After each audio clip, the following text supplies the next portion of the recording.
Muy bien, sábado por la mañana y es motivo de alegría y de gozo estar juntos para estudiar la palabra de Dios. No sé si recordáis cuando tuvimos nuestra primera sesión de estudios,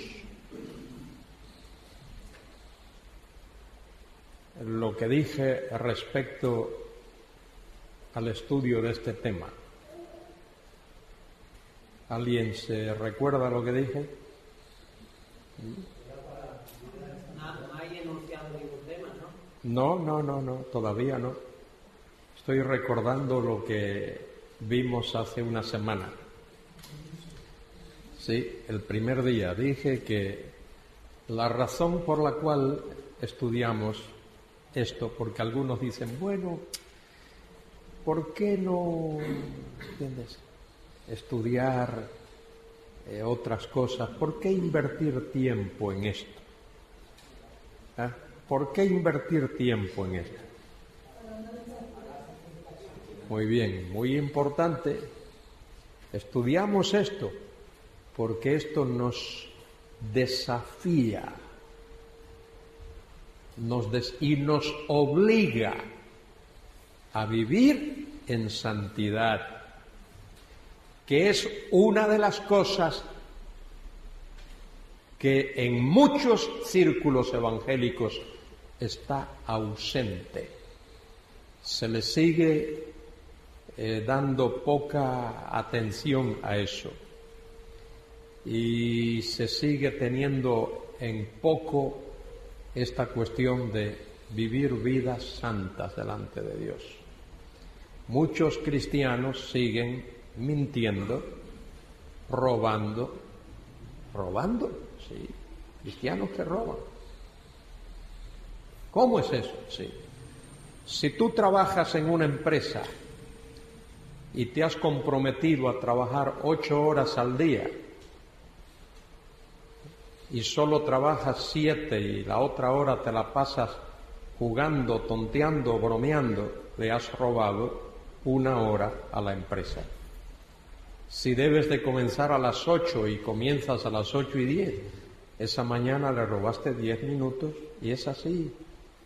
Hombre, pero eso es una exageración, que no es exageración. No sé si en alguna ocasión en esta congregación, cuando he tenido el privilegio de predicar, he contado una historia, no una anécdota, una historia tan real, tan verídica como la voy a mencionar ahora. Tengo un libro en mi biblioteca que se llama El hombre de negocios cristiano. Está en inglés. The Christian Businessman.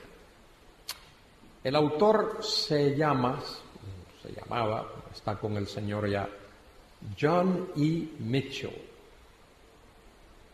Era el presidente de una empresa grande en la ciudad de Dallas.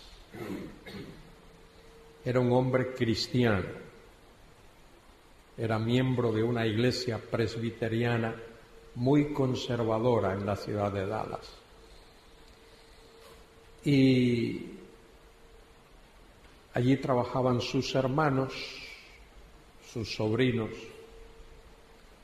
Y este hombre, como un acto de bondad, daba trabajo, empleo, a estudiantes del seminario de Dallas, del cual yo era uno. Y la idea era esta, el plan era este: cuando tengáis el horario de clases ya establecido, venís aquí y decís a esta persona encargada, puedo trabajar 2 horas el lunes, 2 el martes, 3 el jueves y así hasta completar un número de horas para ayudarte a tus gastos el salario era igual que a los demás empleados. Yo trabajé allí 4 años y medio. Allí. Todavía llevo las marcas en los dedos porque era una fábrica de maquinarias pesadas. Se trabajaba con unas planchas de acero pesadas. Y había un estudiante, hubo un estudiante en el seminario que tenía un turno de noche. Él estudiaba por el día y había un turno de noche. Se suponía que a las 6 de la tarde por ahí él fuese a trabajar. Había un reloj, una tarjeta, tú cogías la tarjeta y la marcabas. Cuando entrabas, a las 8, a las 6, a la hora que fuese, marcabas. Y a la hora de terminar tu trabajo, marcabas tu salida. Este joven estaba preparándose para ser pastor de una iglesia, para enseñar la Biblia a los miembros de su iglesia. Pero por 4 años este joven marcaba su tarjeta, trabajaba media hora, saltaba una verja y se iba a casa a estudiar. Cuando faltaba media hora para terminar, volvía, hacía el recorrido al revés, saltaba la verja, trabajaba media hora, marcaba la tarjeta, y eso lo hizo por 4 años. Estudiante de teología, preparándose para ser pastor de una iglesia. Se graduó del seminario, le dieron su diploma, máster en teología. Se fue por allá por un sitio a pastorear una iglesia. Comenzó a predicar. A los pocos meses no podía predicar. Su conciencia lo acusaba. No podía decirle a la gente que fuesen buenos, serios, honestos, cumplidores. Él no lo había sido. Esto está en ese libro y le escribió una carta al señor Mitchell. Mi nombre es fulano de tal. Fui estudiante del seminario en Dallas en estos años. Usted me dio empleo en su empresa. Por 4 años estuve allí y esto fue lo que hice. De manera que en 4 años le robé a su empresa tantas horas que multiplicado por tanto la hora equivale a tanto, y quiero devolver ese dinero porque mi conciencia no me deja tranquilo. No puedo predicar la palabra. Hay cristianos que roban y que mienten, y algunos extorsionan. Y hay jóvenes estudiantes de la secundaria y de la universidad que engañan, que cometen actos de injusticia, que no estudian y luego quieren aprobar sus materias y tienen que engañar,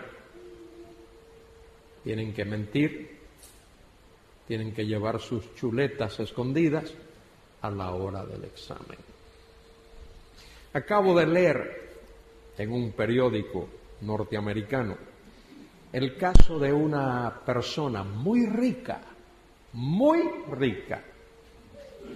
miembro de una familia que tiene dinero para llenar esto aquí. Y esta persona se matriculó en una universidad y le pagó $20,000, unos 16,000 euros, a una persona para que le hiciese todos los trabajos escritos, todas las tareas, por 4 años. esta persona estuvo haciéndolo. Y ahora recientemente esta persona que recibió ese dinero en un programa de televisión denunció eso. Y la persona tuvo que devolver el título a la universidad. Bien hecho. Bien hecho. Entonces, ¿por qué estudiamos esto de la segunda venida de Cristo? Porque a la luz de su venida y frente a la realidad de que todo lo que tenemos aquí en este mundo va a disolverse, dice Pedro, segunda de Pedro 3, 10 en adelante, ¿cómo no nos conviene, es propio, tener una santa manera de vivir? Y San Juan dice que todo el que tiene esta esperanza en Él se purifica, como Él es puro, se santifica como Él es santo. Y Pablo habla de la corona de justicia que el Señor, juez justo, dice Pablo, me dará a mí, y no solo a mí, sino a todos aquellos que aman su venida. Y como cristianos tenemos que vivir a la luz de la realidad de que Cristo viene y que tenemos que dar cuentas a Él por lo que hayamos hecho en el cuerpo. 2 Corintios 5:10, sea bueno o sea malo, porque cada uno dará a Dios razón de sí. Papá no va a responder por el hijo, ni por la hija, ni por la esposa. Cada cual, cada uno, dará a Dios razón de sí. Es importante entonces entender eso. Y nosotros los predicadores tenemos una tremenda responsabilidad. Tenemos una tremenda responsabilidad. Poner nuestras prioridades en orden y nuestros compromisos en orden. Le digo a mi familia, ellos lo saben. En mi vida tengo 3 prioridades, 3 compromisos que están por encima de todos los demás. Dios primero, su palabra y su iglesia. Esos son mis 3 compromisos. Todo lo demás está supeditado a eso. Primero Dios, luego su palabra y su iglesia. Y no desprecio en lo más mínimo a mi familia, los amo a todos, los quiero muchísimo, nos hemos sacrificado por ellos, pero Dios está primero y su palabra y su iglesia. Y os voy a decir algo más. A veces hablamos de los líderes de la iglesia y vamos allí a 1 Timoteo 3 y a Tito 1, donde dice que los líderes de la iglesia deben de ser irreprensibles, ¿verdad? Dice así, irreprensibles. Irreprensibles es irreprochables. No hay de qué acusarles, no hay por dónde agarrarlos. Pero eso no se limita solo a los líderes. Todos los miembros de la iglesia deben ser así, porque los líderes se escogen de entre los miembros de la iglesia. Uno no se hace irreprochable después que es líder, después que es diácono o después que es anciano. Uno tiene que ser irreprochable antes de ser diácono, antes de ser anciano, antes de ser pastor, antes de ser misionero, antes. Muy importante eso. Bueno, ese era un sermón introductorio, no habrá ofrenda por ese pequeño sermón. Pero sí quiero añadir a lo que he dicho, algo que también considero importante. Y cómo me gustaría a mí que esto lo aprendiésemos de una vez y por todas. Yo voy a muchos sitios a dar estudios como este y parecidos a este y otros, de otros temas. No solo hablo de profecía y de escatología. Ese es uno de los muchos temas de los que hablo. Hablo de cristología, hablo de la doctrina de la salvación, hablo de la Iglesia, hablo del Espíritu Santo, hablo de muchas otras cosas y estudios de libros de la Biblia. Pero observo que hay cristianos que tienen alguna preguntita guardada. ¿Me explico? Y a todo predicador que pasa por allí le hacen esa misma pregunta.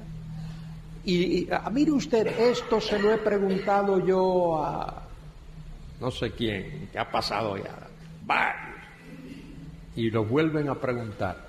Y parece ser que son personas, como dice Pablo, que siempre están aprendiendo y nunca vienen al conocimiento de la verdad.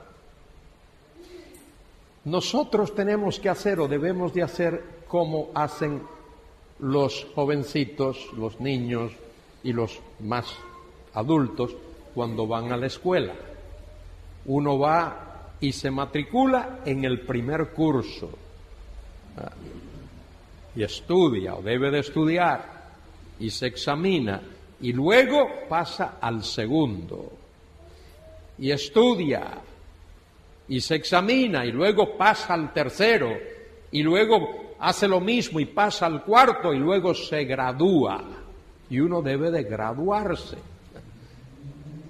Y en la vida cristiana, aunque uno siempre está aprendiendo, en estas cosas también uno debe de llegar a un nivel donde hay ciertas preguntas que no es necesario hacerlas. No es necesario. Por ejemplo, yo me imagino que en un grupo como este no sería necesario preguntar o invertir tiempo preguntando si un cristiano, una persona nacida de nuevo, pierde su salvación. Eso en un grupo como este no sería necesario, porque supongo que eso lo hizo. En un grupo como este creo que no sería necesario hablar, estudiar, discutir si la Biblia es o no la palabra de Dios. Debe de entenderse que en un grupo como este todos saben eso. Y no debería de ser necesario en un grupo como este invertir tiempo discutiendo o explicando si Cristo resucitó o no de entre los muertos. Hablamos y discutimos de las consecuencias de su resurrección, pero no si Él resucitó o no. Entonces, no quiero que nadie se sienta ni atemorizado ni intimidado por esto que he dicho, solo que cuando preguntemos, asegurémonos que las preguntas que hacemos tienen de verdad trascendencia, si forman parte de una duda seria que tenemos o un vacío de conocimiento que tenemos, y entonces a partir de ahí pues intentamos procurar una respuesta. Hay algunos que se preocupan por esta cuestión. ¿Qué pasará con los infantes, con los niños, como ese que tiene Elizabeth ahí a su lado? Él sabe de qué se trata. Mira cómo va la cosa. ¿Qué pasará con un niño como ese el día del rapto, cuando el rapto tenga lugar? Esa es una preocupación que muchos tienen. Bueno, ¿cuál es la respuesta a eso? La Biblia no nos dice nada. Entonces, la Biblia no nos dice nada de qué pasará con los niños. Ahí tenemos que especular un poquito, conjeturar otro poco para entender algo que nos satisfaga, que nos satisfaga. Y no ir más allá de eso. Y no ir más allá de eso. En cierta ocasión Cristo dijo, dejad a los niños venir a mí, porque de los tales es el reino de los cielos. De manera que como estamos aquí especulando respecto de esto, yo os voy a decir cuál es mi especulación y no tengo ningún versículo de la Biblia que dar. No tengo ningún versículo de la Biblia que dar. Mi especulación es que los niños, hijos de padres creyentes, que no han llegado a esa edad de conocimiento cuando ellos pueden decidir, cuando no son capaces de decidir, hacer una decisión, esos niños serán arrebatados cuando el rapto tenga lugar. Creo que los hijos de padres no cristianos que se han de quedar en la tierra después del rapto, esos se van a quedar con sus padres. Esos se van a quedar con sus padres. Y van a experimentar lo mismo que van a experimentar sus padres. Creo que la muerte de Cristo en la cruz del Calvario incluye esa expiación de Cristo en la cruz, incluye a esos niños, hijos de padres creyentes, que todavía no han llegado a lo que se llama la edad de responsabilidad.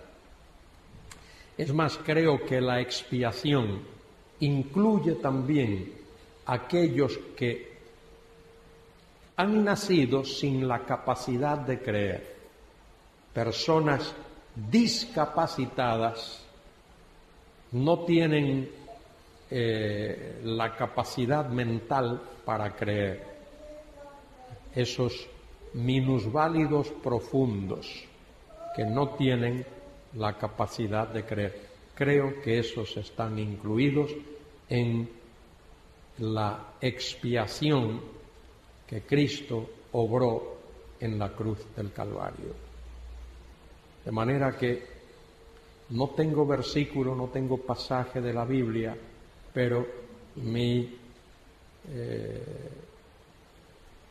intuición y lo que leo de las Escrituras, lo que he leído, me lleva a pensar así. Los pequeños hijos de padres cristianos, cuando esos padres sean arrebatados, esos niños serán arrebatados también. Se supone que si han llegado a la edad de la responsabilidad, que ya pueden creer, sus padres los hayan evangelizado para que hayan hecho una decisión por Cristo. Yo creo en el evangelismo de los niños. Creo que a los niños hay que evangelizarlos. Y creo que deberíamos de invertir mucho tiempo evangelizando a los niños. Una persona de 60 o de 70 o de 80 años tiene poco camino que recorrer. Un niño tiene mucho camino que recorrer. Entonces sería bueno invertir más tiempo evangelizando a los niños. Como lo que he dado es una opinión y es una conjetura, aquí otros pueden tener su opinión y su conjetura. Si alguien puede iluminarme, enseñarme algún pasaje de la Biblia que diga lo contrario a lo que he dicho, que se sienta en libertad de hacerlo, porque estamos aquí para aprender. ¿Entendemos esto? Es lo que he dicho. No pregunto si estáis de acuerdo. Pregunto si has comprendido lo que he dicho. Eso es lo que más me interesa. No tanto si estás de acuerdo o no estás de acuerdo. ¿Sí? Hemos hablado ya, voy a poner esto aquí.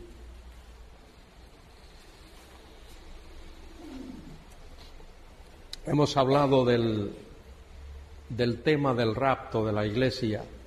Esto que he dicho añade un poquito.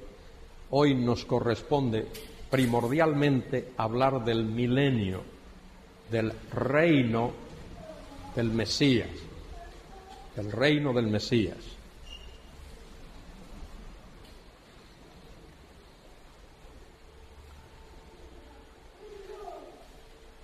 He hablado ya de las posturas que hay respecto del rapto,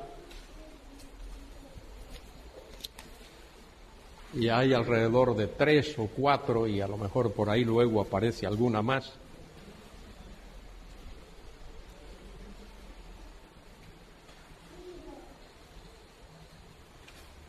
Hay algunos que creen en un rapto parcial, que solo los buenos cristianos serán arrebatados, solo aquellos que están en comunión con el Señor.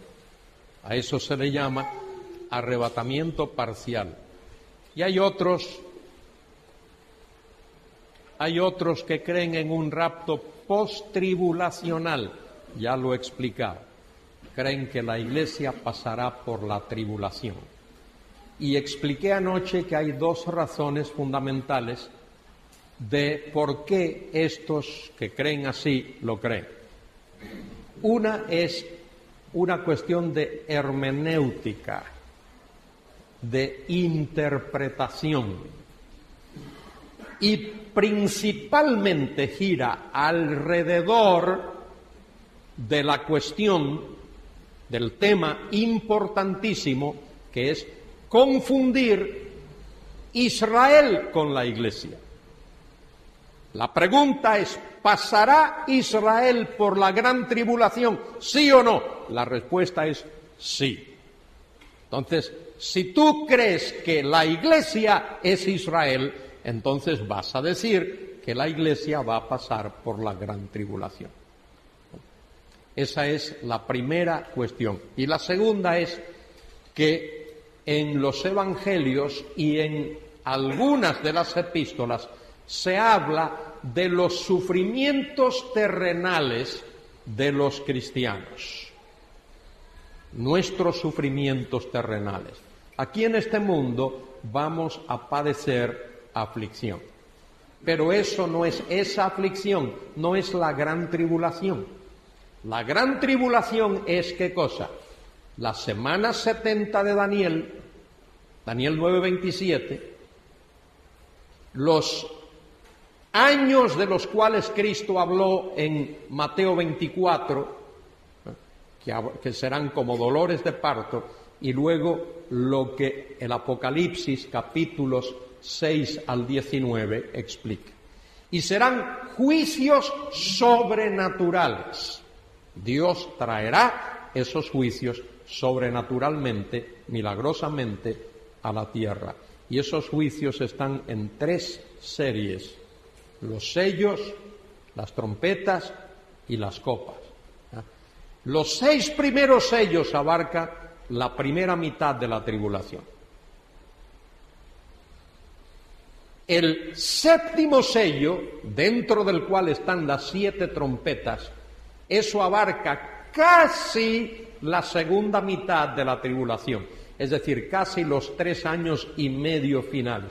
Solo que la 7ª trompeta contiene las 7 copas, de manera que las 7 trompetas abarca, en lo que respecta a la tribulación, por lo menos 3 años de la segunda mitad de la tribulación. Y luego la 7ª trompeta, dentro de la cual están las 7 copas, ese último tiempo, esa última etapa, tiene que ver con los juicios que acompañarán a Cristo en su venida. Y esto debemos de predicarlo. Ahora debemos de predicarlo y advertirle a la gente. Cuando el Señor Jesucristo venga a la tierra, Él vendrá majestuosamente como Rey de Reyes, Señor de Señores, y esa segunda venida vendrá acompañada de juicios. Su segunda venida no será para nada como la primera. La primera venida, Él vino para salvar. La segunda venida viene para juzgar. El Hijo del Hombre vino a buscar y a salvar lo que se había perdido. Lucas 19:10. Y dice allí en San Juan 3, como Moisés levantó la serpiente en el desierto, así es necesario que el Hijo del Hombre sea levantado, para que todo aquel que en Él cree no se pierda, mas tenga vida eterna. Porque no envió Dios a su Hijo al mundo para condenar al mundo, sino para que el mundo sea salvo por Él. De manera que Él vino la primera vez para salvar, la segunda vez viene a juzgar. No vendrá a salvar, vendrá a juzgar. Y esos juicios de las copas acompañan a Cristo en su segunda venida. Algunos creen que el arrebatamiento será parcial, otros creen que será después de la tribulación, pero hay unos que creen que será en medio de la tribulación. Esta interpretación tiene como base el hecho de creer que los 3 primeros años y medio de la tribulación son de paz. Paz. Y entonces, como son de paz, solo la tribulación será los 3 años y medio siguientes. Pero Apocalipsis 6:8 dice que la cuarta parte de los habitantes de la tierra mueren como resultado de los juicios de la primera mitad de la tribulación. Y a mí me parece que la muerte de la cuarta parte de los habitantes de la tierra no indica que sea un periodo de paz de ninguna manera. Y la postura pretribulacional es la que me adhiero yo, es la que presenta Pentecost en su libro Eventos del Porvenir, y es la que enseña el doctor Walvoord en sus libros, Ryrie y otros. Ahí está. Entre paréntesis, el título Eventos del Porvenir no es un buen título. No gramaticalmente, que hay personas que saben mucho más de gramática que yo, pero la palabra eventos significa algo incierto, algo que puede suceder o que no puede suceder. Tal vez los acontecimientos que están por venir, los sucesos que están por venir, las cosas que están por venir, sería un mejor título que Eventos del Porvenir. Solo una observación para los que les gusta el estudio de la gramática y lo ven así. Vamos a ver, el milenio. Este es el tema concreto que nos toca hoy, lo otro ya lo habíamos visto. El milenio y la segunda venida de Cristo. Hay 3 posturas clásicas respecto de esto: el premilenarismo, amilenarismo y postmilenarismo. Estas son las 3 posturas que existen, aunque un amigo mío, en son de broma, él dice: yo le voy a añadir una 4ª postura, yo soy pro-milenarista. Si hay, estoy a favor. Él no sabe si hay o no hay, pero dice: yo soy pro-milenarista. Eso lo dicen, son de broma. Muy bien. La más antigua de todas estas es el premilenarismo. Y esto lo reconoce todo el mundo. Los amilenaristas reconocen que el premilenarismo es la postura más antigua de todas. Es la postura de Papias y es la postura de Cipriano y es la postura de Tertuliano y todos los que vivieron en el siglo II y en el siglo III, con muy poquitas excepciones. Por ejemplo, Orígenes vivió entre el siglo II y el siglo III y él sentó las bases, aunque uno no puede decir que él fundó el amilenarismo, pero sí fundó las bases hermenéuticas para el amilenarismo. ¿Qué pasa con esto de premilenarismo? No quiero ser muy técnico aquí.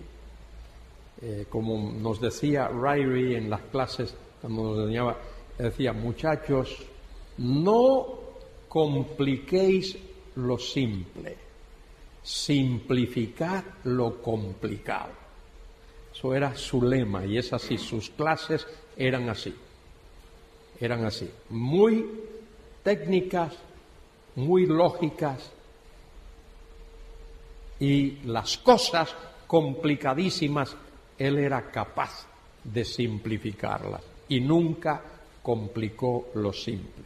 Muy bien, ¿cuál es la cuestión con esto del premilenarismo? ¿Cuál es el tema? ¿Cuál es la cuestión con esto? La cuestión es que en el siglo II y en el siglo III, los padres apostólicos que creían en el reinado terrenal de Cristo de 1000 años, también veían a la Iglesia perseguida por el anticristo. De manera que a ese premilenarismo expuesto por esos padres eclesiásticos, padres de la Iglesia, se le llama así, hay a quien no le gusta ese nombre, pero se le llama así. Ellos creían que el anticristo iba a aparecer, que la Iglesia iba a ser perseguida y luego el Señor Jesucristo vendría a la tierra a establecer su reino, que sería en esta tierra, que sería un reino literal que duraría 1000 años. Hay un libro que el doctor Ryrie escribió, se llama Dispensacionalismo hoy. Yo no sé cuántos aquí tienen ese libro. Yo lo traduje hace años, hace más de 20 años que lo traduje. Es un libro que uno debe de leerlo por lo menos una vez al año. Muy sencillo, muy simple. Y allí Ryrie sienta bases muy importantes para la hermenéutica, para la historia de la Iglesia, para lo que enseñé un día aquí sobre la teología del pacto y también para la llamada teología que se le llama así dispensacionalista. Él lo explica ahí. Yo recomiendo que ese libro se lea. Ryrie lo escribe de una manera tan caballerosa. Ahí él no ofende a nadie.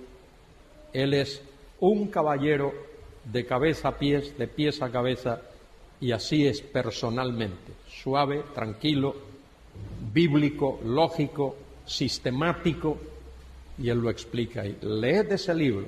Lástima, hay una revisión de ese libro, pero está en inglés, todavía no se ha publicado en castellano. La versión que está en castellano es suficiente para cualquiera. De manera que en esta postura premilenarismo habría que poner aquí una especie de llave, y hay lo que se llama premilenarismo histórico. Premilenarismo histórico. Esos son los padres apostólicos del primer siglo y del... Aunque ese nombre, premilenarismo histórico, es un nombre moderno. Es un nombre que surge a partir del siglo XVIII para acá. A partir del siglo XVIII. Premilenarismo histórico porque esos eran premilenaristas, solo que no tenían claro la cuestión de el rapto de la Iglesia antes de la tribulación. Eso no lo tenían claro. Y quienes teológicamente en tiempos modernos aclararon eso, o por lo menos lo expusieron con alguna claridad, fueron los fundadores de las asambleas, Darby, Tregelles y otros más. Fueron los fundadores de las asambleas los que aclararon esa cuestión de que la Iglesia sería arrebatada antes de la tribulación. Hubo otros, porque se han descubierto documentos de la Edad Media, mire, donde había hombres que exponían lo que se ha llamado dispensacionalismo. Lo que se ha llamado dispensacionalismo. Ya hablé de eso aquí un día. De manera que el dispensacionalismo no es como algunos por ahí en España y fuera de España han dicho, bueno, eso es una teoría moderna, nueva, de estos hombres. No, ya en la Edad Media hubo hombres que enseñaron el tema de las dispensaciones. Ahora, definiendo esto de premilenarismo otra vez. Premilenarismo es la postura que dice que Cristo viene personalmente a inaugurar su reino terrenal. Que ese reino, además de ser terrenal, además de ser en la tierra, durará 1000 años. Durará 1000 años. Bien. Esa postura se basa en una hermenéutica literal, normal, histórico-gramatical, llana, como mencioné anoche. Luego está esta segunda postura que se llama amilenarismo. Y la mayoría de los teólogos entiende que el fundador, el padre de esa postura, fue San Agustín de Hipona, que vivió en la segunda mitad del siglo V y principios del siglo V, 430 por ahí en adelante, San Agustín. Él dio la base, que la tomó de Orígenes, pero sistematizó esa cuestión. Aunque San Agustín no estaba del todo claro en eso, porque mire, San Agustín creía que el reino del Señor, que iba a durar 1000 años, solo que él puso fechas, por ejemplo, previo a la caída del Imperio Romano y luego contar 1000 años hasta llegar al, 1200 y no sé qué. Y también Agustín, que ahí no se sabe si es una postura amilenarista o postmilenarista o qué, decía que el reino del Señor se está efectuando en el cielo. Ahí se está llevando a cabo el reino. El milenio tiene lugar en el cielo. Cuando un cristiano muere, pues va a incorporarse en ese reino. Y parece que Agustín no se dio cuenta que al decir eso, estaba diciendo que los cristianos que estamos aquí en la tierra no tenemos nada que ver con el reino. No tenemos nada que ver con el reino. ¿Por qué Agustín enseñó eso? ¿Y por qué su contemporáneo Jerónimo, el traductor de la Vulgata latina, enseñó eso también? Bueno, todo eso tiene una base histórica. Hay dos razones por las que San Agustín y Jerónimo enseñaron eso. A ambos les parecía que el reino era demasiado judaico y ambos tenían un poco de mal adversión, sentimientos negativos hacia el judío. De manera que veían el reino como algo muy judaico, esa era una razón. Otra razón más que exponen, por ejemplo, Jerónimo lo expone y Agustín también, decían que el reino, tal como se presentaba, era muy carnal, muy terrenal y poco espiritual, porque ellos enfatizaban el aspecto espiritual del reino. Sin embargo, cuando uno lee los pasajes que hablan del reino, uno ve que hay ambas cosas. Hay un aspecto que es terrenal, propio, porque el reino será en la tierra, pero hay otro aspecto que es espiritual. El reino tiene mucho, pero mucho de espiritual. Y también tiene cosas también que son materiales. La cuestión es que por esa regla de 3 de San Agustín y de Jerónimo, un cristiano nunca podría ser espiritual. Pues estamos en el cuerpo, comemos, bebemos, dormimos, hacemos cosas que tienen que ver con nuestra vida física, trabajamos, pero la Biblia habla de que un cristiano debe ser una persona espiritual. Y ahí San Agustín y Jerónimo, honestamente, estaban confundidos. De cualquier manera, el amilenarismo, tal como se conoce hoy, tiene sus raíces, tiene sus fuentes en San Agustín de Hipona. Gran teólogo, hizo muchas cosas buenas para la Iglesia, sus obras buenísimas, muchos aspectos de su teología, pero en este aspecto ahí no aplicó la hermenéutica. Es interesante que San Agustín escribió un tratado de hermenéutica, un libro de texto de hermenéutica, en el que hace énfasis en que la hermenéutica, la interpretación de la Biblia, debe ser literal, normal, llana, como lo he dicho aquí, solo que él no lo aplicó. Él escribió eso, pero se saltó todas las normas que él mismo había puesto. Muy bien, vamos a ver aquí un poquito, esto tiene su historia, el amilenarismo.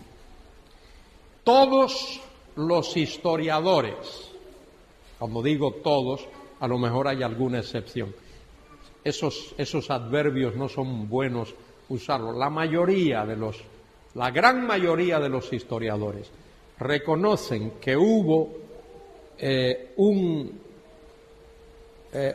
cisma a partir de San Agustín. Después de la muerte de San Agustín hubo un vacío, un gran vacío teológico, hubo un gran vacío exegético, hubo un gran vacío en el estudio de las Escrituras. Con San Agustín, cuando él muere, ahí se queda estancada bastante el estudio de la teología. En el año 476 tiene lugar la caída del Imperio Romano. El Imperio Romano cae en el año 476. Hay un vacío de poder a causa de que ya no hay un emperador allí. Y comienza en ese año, 476, la llamada Edad Media, el feudalismo, los señores feudales, por todo lo que antes fue el Imperio Romano. Y en el año 600, Gregorio I el Grande es elegido Papa en Roma y se ve que hay una decadencia otra vez en el estudio serio de las Escrituras. En el año hay dos cosas que comienzan, muy importantes. Las cruzadas, periodo de las cruzadas, recuperar los lugares sagrados que los musulmanes habían capturado, y el movimiento de las universidades. Se fundan las primeras universidades, Bolonia, París, Montpellier, una serie de universidades en Europa. La primera en España creo que fue en 1210, en Palencia, luego la de Salamanca, más o menos por ahí, unos 10 o 15 años después, en Salamanca, y comienza también el movimiento de monástico, que ya había comenzado antes, pero ahora adquiere más fuerza el movimiento monástico. Con las universidades ocurre lo siguiente: la filosofía invade el campo de la teología, y la mayoría de los teólogos son más bien filósofos. Anselmo, Abelardo y otros son más filósofos que teólogos. Poco estudio exegético de la Biblia. Y luego viene el período del Renacimiento, 1350, en que el humanismo comienza a meterse también, tomar auge en la vida de la Iglesia, el humanismo, la cultura, la pintura, la escultura, la literatura, todo eso, y un abandono tremendo de el estudio de las Escrituras hasta los prerreformadores. Wycliffe us Savonarola, siglo XIV al siglo XV. Siglo XIV, finales del siglo XIV al siglo XV. Y luego el estudio serio de las Escrituras, el regreso al estudio de la palabra, tiene lugar en el siglo XVI con los reformadores Lutero, Calvino, Zwinglio, Melanchthon, Teodoro Beza y otros. Pero ¿qué ocurre? Muchos de esos hombres, Lutero y Calvino, se nutren de la teología de San Agustín. Se nutren de la teología de San Agustín. En su escatología, San Agustín es amilenarista. Lutero adopta lo mismo, y Calvino adopta lo mismo. Y otros de esa época adoptan el mismo amilenarismo. ¿Por qué? Porque cuando contemplan el escenario histórico de aquellos tiempos, no ven la nación de Israel por ningún sitio. No existe la nación de Israel. La nación de Israel se ha esparcido por el mundo. Y ellos leen el Antiguo Testamento, leen las promesas de Dios de un reino y dicen: este reino tiene que cumplirse. Creían en el cumplimiento de ese reino, pero no veían una iglesia, no veían una nación de Israel en la que ese reino pudiese cumplirse. Solo veían la iglesia y dicen: esas promesas se han de cumplir en la iglesia, y por eso ellos adoptan el amilenarismo. Lutero y Calvino y los reformadores. Solo los anabautistas, que era un grupo, llamémosle, rebelde de aquellos tiempos, creían en un premilenarismo más o menos como el que nosotros creemos. Los grandes teólogos que nosotros conocemos hoy día, teólogos de ese periodo del siglo XIX, eran amilenaristas o postmilenaristas. Grandes teólogos. Luis Berkhof, por ejemplo, amilenarista. Charles Hodge, postmilenarista. Grandes teólogos que vivieron en un periodo crítico el estudio de la Biblia. Y luego el postmilenarismo. El postmilenarismo nace de una especie de entusiasmo nace en el siglo XVII y luego adquiere fuerza, casi que desaparece y luego vuelve otra vez en el siglo XVIII, siglo XIX, vuelve a surgir el postmilenarismo, que es, ya lo expliqué ayer anoche, la creencia de que la Iglesia va a evangelizar al mundo. La Iglesia va a predicar el Evangelio y el mundo se va a convertir.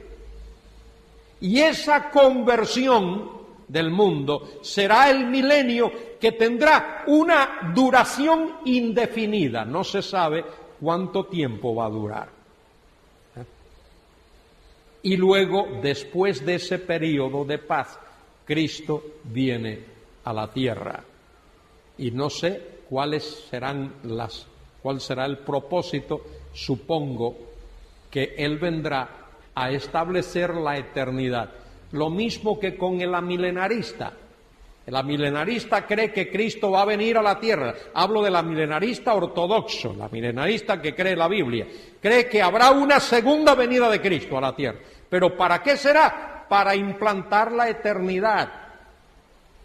Y esa es una gran diferencia entre el amilenarista y el premilenarista. Y también entre el postmilenarista y el premilenarista. El premilenarista cree que Cristo viene a la tierra a fundar, a establecer su reino, que ese reino será un reino terrenal, en el cual Cristo va a regir las naciones de la tierra con vara de hierro, como dice la Escritura. Y en esta tierra habrá paz, que nunca la ha habido.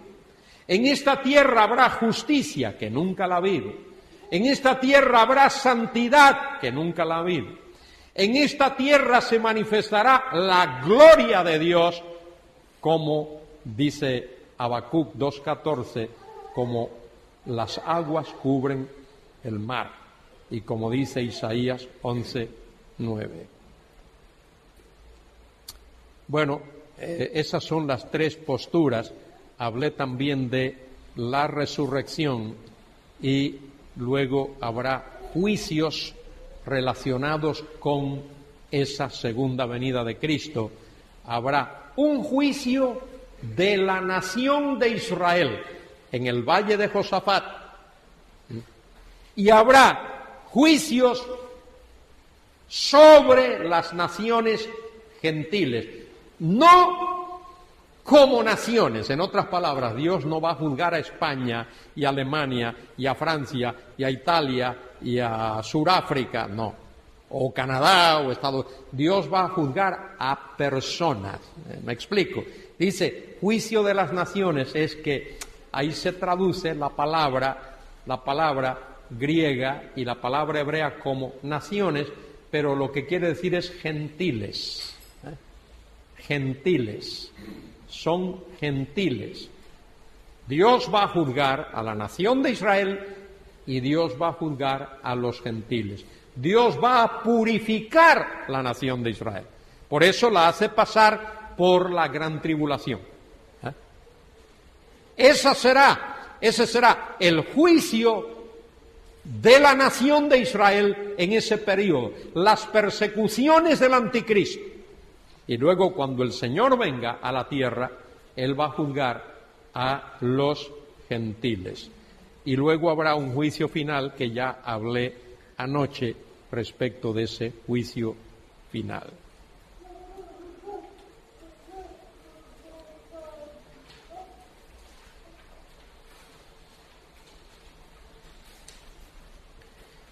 Muy bien, la segunda venida de Cristo a la tierra es el acontecimiento central de la historia.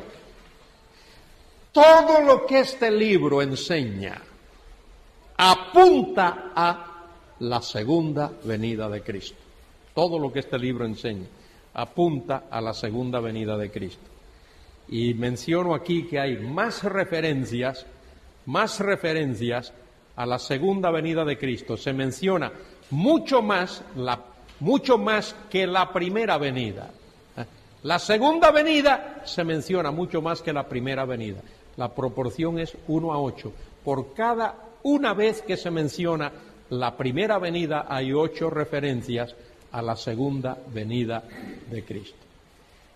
Bueno, ahora mismo casi es las 12:30. Yo no sé a qué hora queréis, hasta qué hora queréis estar aquí. Hoy comenzamos un poquito tarde. Bueno, yo tengo 2 cositas más que decir, pero no quiero cansar a nadie. Voy a decir brevemente en 8 minutos, y ahí terminamos a las 12:30, vamos a terminar. Luego voy a pedir que este grupo salga porque quiero tomar una foto afuera del grupo. Vamos a buscar, por favor, en el Apocalipsis, capítulo 20.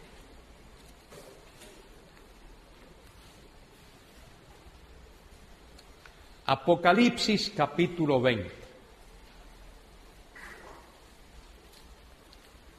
No es bueno, hermanos míos, no es bueno cuando uno toma una postura o tiene una postura teológica, bíblica, no es bueno que uno ridiculice al que tiene la postura contraria. Eso se ha hecho a veces. Eso no es bueno. Debemos de respetar a los que tienen una postura diferente de la nuestra, pero sí debemos señalar por qué creemos lo que creemos y por qué creemos que el que enseña o cree lo contrario está errado. Mire lo que dice Apocalipsis capítulo 20. Apocalipsis capítulo 20, en vuestras Biblias dice, vi a un ángel. Ahí los traductores de la Reina Valera omiten una conjunción. Y vi. ¿Por qué es importante esa conjunción? Porque se trata de toda una secuencia cronológica. La secuencia comienza con el versículo 11 del capítulo 19. ¿Qué dice el capítulo 11? El versículo 11 del capítulo 19. ¿Qué dice? Entonces vi. Ese entonces es una conjunción. Y vi el cielo abierto.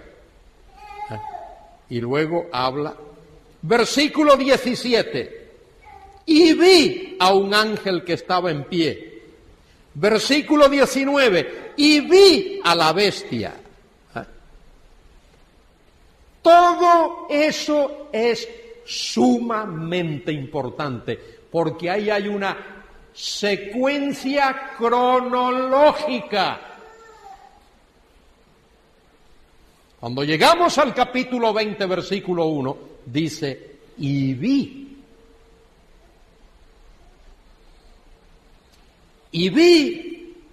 a un ángel que descendía del cielo con la llave del abismo.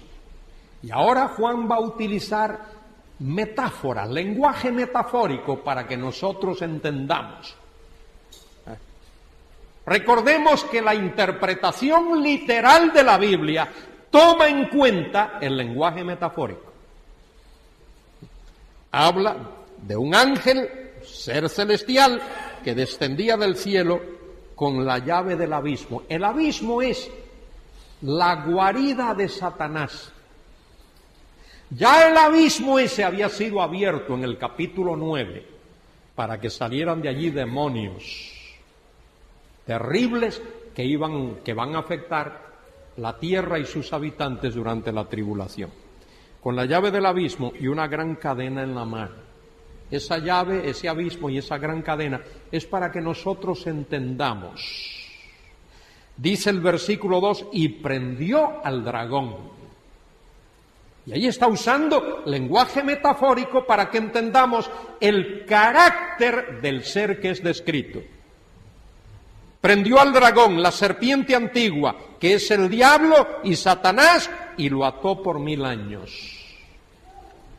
Y ahí es donde quiero detenerme un instante antes de que termine la hora.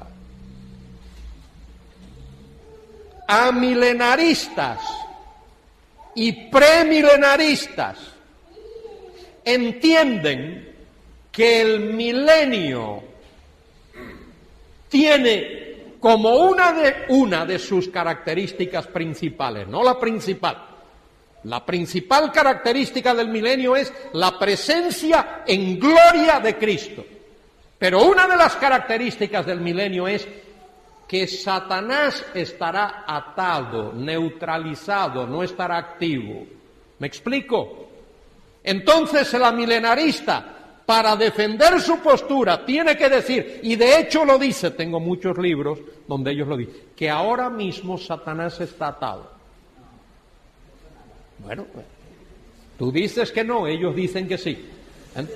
Yo te enseño libros donde ellos dicen que sí, que Satanás ahora mismo está atado. Algunos un poco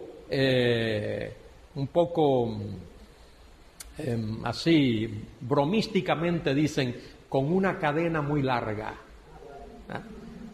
pero ni con cadena larga ni con nada. Satanás estará, cuando esto ocurra, en el abismo, estará encarcelado. Y fíjese, si Satanás no está atado, tú les preguntas a ellos, bueno, ¿y cuándo fue atado Satanás? Cuando Cristo estuvo en la tierra, cuando Él murió en la cruz, porque en un pasaje el Señor dice, vi a Satanás caer, descender como un rayo, como un relámpago. Y ahí fue atado. Sí, pero mire, en Hechos capítulo 5, Pedro le dice a Ananías y Zafira que Satanás llenó el corazón de ellos para engañar al Espíritu Santo. En primera los tesalonicenses, Pablo dice que muchas veces quiso ir a verlos, pero Satanás se lo impidió. En primera de Pedro 5:8 dice que el diablo anda como león rugiente buscando a quien devorar. Y así podemos buscar pasajes tras pasajes donde se habla que Satanás está vivo y activo en el planeta Tierra. Pero os dais cuenta de cuando uno toma una postura, tiene que defenderla, no le queda otro remedio. El amilenarista, oídme bien, dice que ahora mismo estamos en el reino. Pero como una de las características principales del reino es que Satanás no está activo, tienen que decir que Satanás está atado ahora. Y como se dan cuenta de lo que está pasando en el mundo, de la maldad, de la pornografía, de la droga, del robo, de la opresión, de todo, es que está atado con una cadena muy larga. Y lo mejor, lo más sensato es decir, señores, Satanás no está atado todavía, lo va a estar. Cuando Cristo venga a reinar, antes de la inauguración de su reino, Satanás va a estar atado. Digo otra cosita más antes de terminar. Y esto que voy a decir es sumamente importante. Sumamente importante. Mire lo que dice el texto. Dice en el versículo 2 que Satanás lo ató por 1000 años. Mire ahí la palabra 1000 años. Y lo arrojó al abismo y lo encerró. Y puso su sello sobre él, para que no engañase más a las naciones, hasta que fuesen cumplidos 1000 años. Y después debe de ser desatado por un poco de tiempo. Y vi tronos, y se sentaron los que recibieron facultad de juzgar las almas de los decapitados por causa del testimonio de Jesús y por la palabra de Dios. Los que no habían adorado a la bestia ni a su imagen y que no recibieron la marca no recibieron la marca en sus frentes ni en sus manos, y vivieron y reinaron con Cristo 1000 años. Y como 2 o 3 veces más se menciona 1000 años. Ahora, ahí está el pasaje. ¿Qué dice la milenarista? Dice, Esos 1000 años ahí, eso es un periodo de tiempo indefinido, largo, porque el libro del Apocalipsis es un libro simbólico, esos 1000 años son simbólicos, no son 1000 años literales. El reino, porque llevamos de iglesia ya 2000 y pico de años, ¿verdad? Entonces, si la iglesia es el reino, ya el reino ha durado 2000 y pico de años. No, es el milenio, este es el milenio porque... Ahora, esto es lo que quiero decir, y en la tarde, esta tarde, hablaré de esto. Ponedme atención a esto. El tema del reino terrenal se enseña a través de todo el Antiguo Testamento.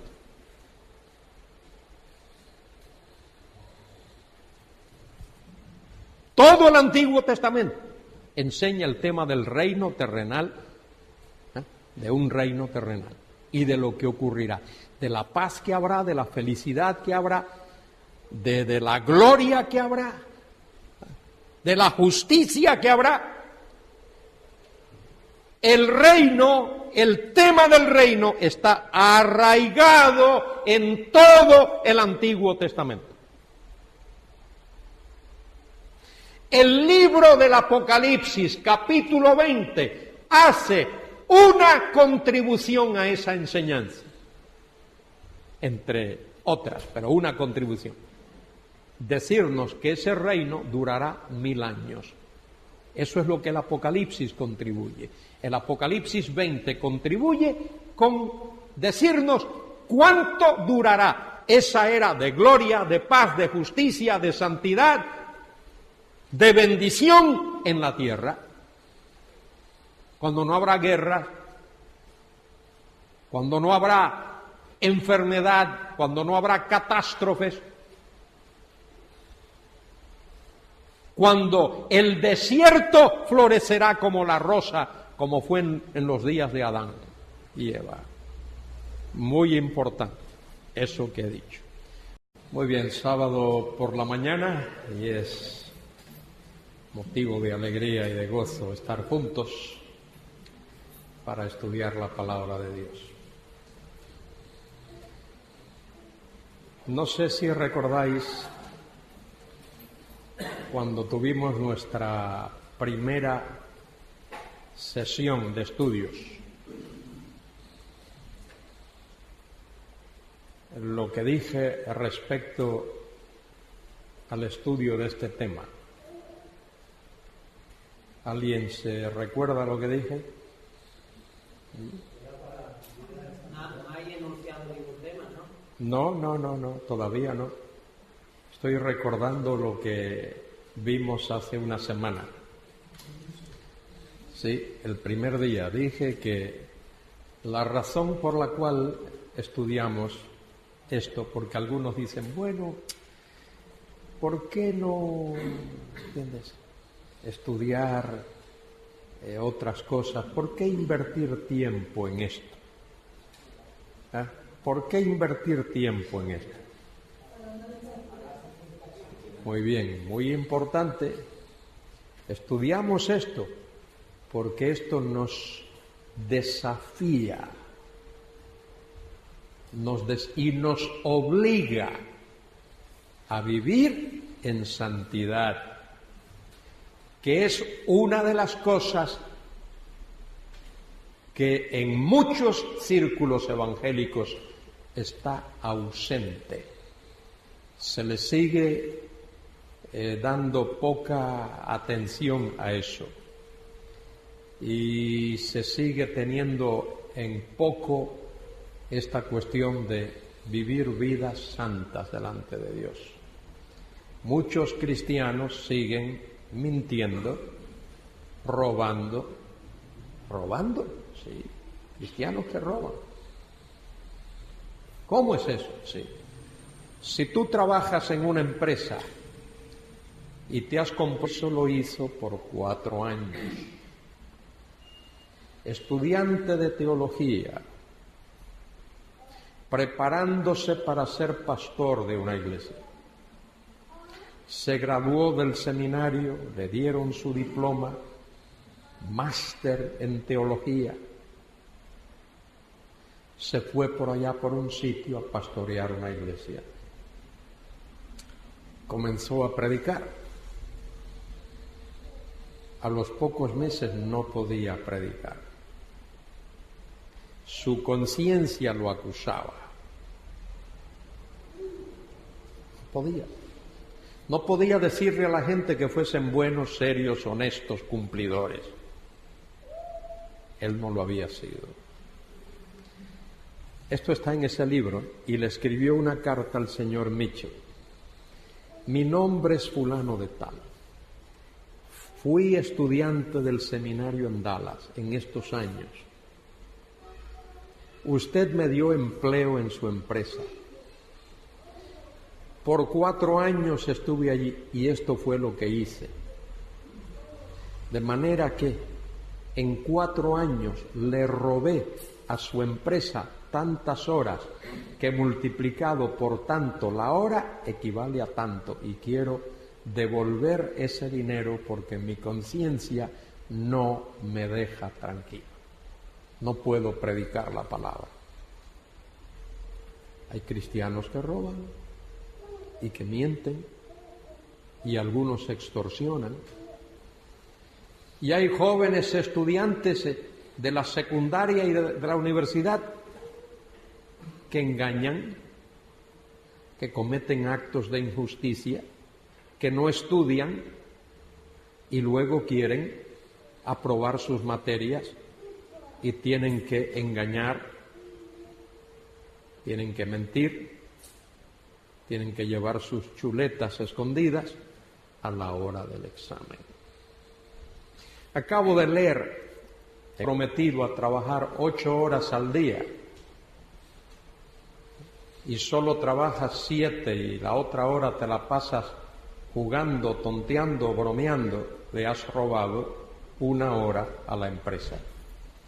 Si debes de comenzar a las 8 y comienzas a las 8:10, esa mañana le robaste 10 minutos y es así. Hombre, pero eso es una exageración, que no es exageración. No sé si en alguna ocasión en esta congregación, cuando he tenido el privilegio de predicar, he contado una historia, no una anécdota, una historia tan real, tan verídica como la voy a mencionar ahora. Tengo un libro en mi biblioteca que se llama El hombre de negocios cristiano. Está en inglés. The Christian Businessman. El autor se llamaba, está con el Señor ya, John E. Mitchell. Era el presidente de una empresa grande en la ciudad de Dallas. Era un hombre cristiano. Era miembro de una iglesia presbiteriana muy conservadora en la ciudad de Dallas. Y allí trabajaban sus hermanos, sus sobrinos. Y este hombre, como un acto de bondad, daba trabajo, empleo, a estudiantes del seminario de Dallas, del cual yo era uno. Y la idea era esta, el plan era este: cuando tengáis el horario de clases ya establecido, venís aquí, en un periódico norteamericano, el caso de una persona muy rica, miembro de una familia que tiene dinero para llenar esto aquí. Y esta persona se matriculó en una universidad y le pagó $20,000, unos 16,000 euros, a una persona para que le hiciese todos los trabajos escritos, todas las tareas, por 4 años. Esta persona estuvo haciéndolo. Y ahora recientemente, esta persona que recibió ese dinero, en un programa de televisión denunció eso. Y la persona tuvo que devolver el título a la universidad. Bien hecho. Bien hecho. Entonces, ¿por qué estudiamos esto de la segunda venida de Cristo? Porque a la luz de su venida y frente a la realidad de que todo lo que tenemos aquí en este mundo va a disolverse, dice Pedro, segunda de Pedro 3, 10 en adelante, ¿cómo no nos conviene, es propio, tener una santa manera de vivir? Y San Juan dice que todo el que tiene esta esperanza en Él se purifica, como Él es puro, se santifica como Él es santo. Y Pablo habla de la corona de justicia que el Señor, juez justo, dice Pablo, me dará a mí, y no solo a mí, sino a todos aquellos que aman su venida. Y como cristianos tenemos que vivir a la luz. Y decís a esta persona encargada, puedo trabajar 2 horas el lunes, 2 el martes, 3 el jueves, y así hasta completar un número de horas para ayudarte a tus gastos. El salario era igual que a los demás empleados. Yo trabajé allí 4 años y medio. Allí. Todavía llevo las marcas en los dedos porque era una fábrica de maquinarias pesadas. Se trabajaba con unas planchas de acero pesadas. Y había un estudiante, hubo un estudiante en el seminario que tenía un turno de noche. Él estudiaba por el día y había un turno de noche. Se suponía que a las 6 de la tarde por ahí él fuese a trabajar. Había un reloj, una tarjeta, tú cogías la tarjeta y la marcabas. Cuando entrabas, a las 8, a las 6, a la hora que fuese, marcabas. Y a la hora de terminar tu trabajo, marcabas tu salida.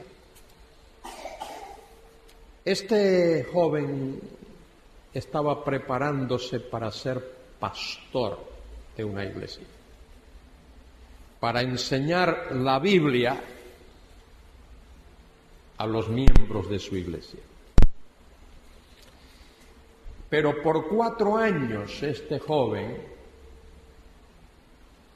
marcaba su tarjeta, trabajaba media hora, saltaba una verja y se iba a casa a estudiar.